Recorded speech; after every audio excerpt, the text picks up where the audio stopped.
Someone compared me to Socrates, which is a compliment, but he was vilified. He ended up poisoning himself in Athens, and the charge against him was corrupting the youth. If you read about his poisoning and his arrest, they said he was corrupting the youth, but he wasn't corrupting them. He was inspiring them to challenge authority. He was inspiring them to think for themselves. When they were told something, instead of blindly complying, he said, look, analyze who these people are who are telling you to do X. But I've been saying I said, if you have a point of view that you are very strong in your adherence to, if you truly believe something, you need to sit and analyze whether it's your own personal experience that makes you believe something, or if someone else or something else has convinced you of this. And if they have, you need to then once again analyze that point of view and analyze who these people are and what they want from you. Do they truly want the best of you? If the news convinces you of something to the point where you're going to argue with your own family members at a dinner table, does the news really care about you more than your family? This is a genuine question. You need to analyze every belief you hold, where it came from, and then analyze what their intentions are. So it's kind of not defeatist. It's kind of like you come to terms with the scenario. Am I going to sell my soul and live longer and have less of an impact on the world and know that I'm aiding the devil in its intentions? Or am I going to live a shorter amount of time and do my absolute best to be a positive force for the world and be remembered as such? So then you have to keep your moral fiber and stay principled, which is another battle. But if you manage to make money and stay true to your own moral fibers and principles and stay perspicacious, word of the day, keep paying attention to the world and actually keep your eyes open and look around, then you'll naturally escape the matrix.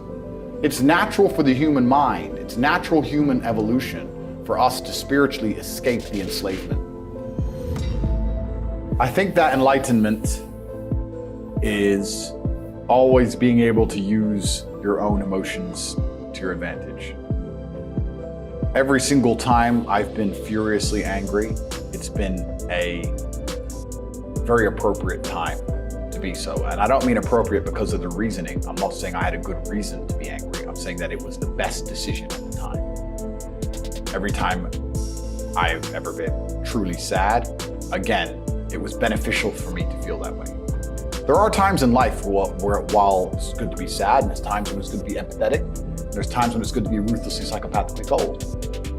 So I think enlightenment is making sure that your brain and soul and spirit are trained in a way that the emotions you feel at any given time are the best possible card in the deck. Of all the options you have in the playbook, depending on the scenario, your own spirit gives you the exact perfect way to feel to handle that scenario in the most effective and compendious way possible. Which is why they say that wisdom you must grow into wisdom. You can't just pick it up, right? Trust your elders, listen to your elders, etc. These are age-old ways of thinking. So lessons and trauma, and the more you go through, the better of a man you are. And if you were to find the best men on the planet, I guarantee they've been through a bunch of terrible things. And if you listen to podcasts from any of the most interesting people on the planet, usually they've had hard, terrible lives. And you can use that trauma to become a better person, or you can let that trauma consume you and destroy you. But I thank God for all of it, because it gave me endless power to become the person I am. If you're truly angry or truly unhappy, then you can't sleep. And if you can't sleep, then you get twice as many hours as everybody else to become monumentally successful. So there's advantages. There's advantages to difficult things. The reason I'm never wrong is because I punish myself for being wrong. The reason people are wrong all the time is because they don't even know when they're wrong. And once they get told they're wrong, they're like, oh, only human. I'm allowed to make mistakes. You should walk through earth with force inside of you. As I walked into this hotel reception, everybody moved. Not because they know who I am, but because as I move, even if it's behind their head, people feel something and they go. It's an energy that comes from brutal competence. It's almost like an evolutionary thing where a rabbit can just smell a fox. It just knows. That's what happens when a predator walks in a room, even amongst humans. You pay attention next time you're in a restaurant. If a man who's truly dangerous walks in, nearly every other man kind of looks up at the same time. You feel it. You need to, or you don't survive. We've evolved with that to live. That's who I am. I couldn't imagine not being that man. I've done that because I've been trying to prove myself to my lineage my entire life. I wake up every day with something to prove. I have hundreds of millions of dollars. I wake up and think, more. I'm in fantastic shape, 4 times world champion. Fighting the Matrix out here by myself, more. I will have to be braver. I must try harder. All I do is prove myself.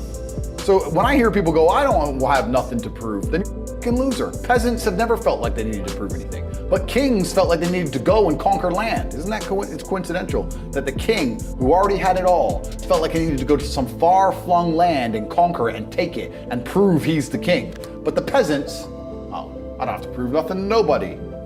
Loser then. You're a dummy. I absolutely and utterly, completely have everything to prove to everybody all of the time. That's who I am. I will prove anything to anybody. If I sit and say X, I will prove it to anyone. I can be checked at any time. If someone would have come up to me in that lobby and argued with my ideas, I would have proved that my ideas are sound. If they would have attacked me, I would have destroyed them completely and absolutely. That's who I am. So yes, I have a lot to prove, my friend. Until the day I die, I think the universe is absolutely and utterly giving. I've never seen anybody dedicate themselves to something completely and fail. I've never seen somebody eat right, go to the gym every day, train really hard, and not be in good shape. I've literally never seen it. The universe is extremely giving. If you actually try, and you actually want it, and you're actually not making excuses, lying, talking shit, you're gonna get what you want. So when I see people who don't have what they want, I consider them losers. And this may be elitist, I understand that. But if I've put myself through endless pain to end up where I am, it's very hard for me to have sympathy on the man who's afraid of pain. You're avoiding pain. I've been through endless. I now have everything I've ever desired. You have none of the things you desire.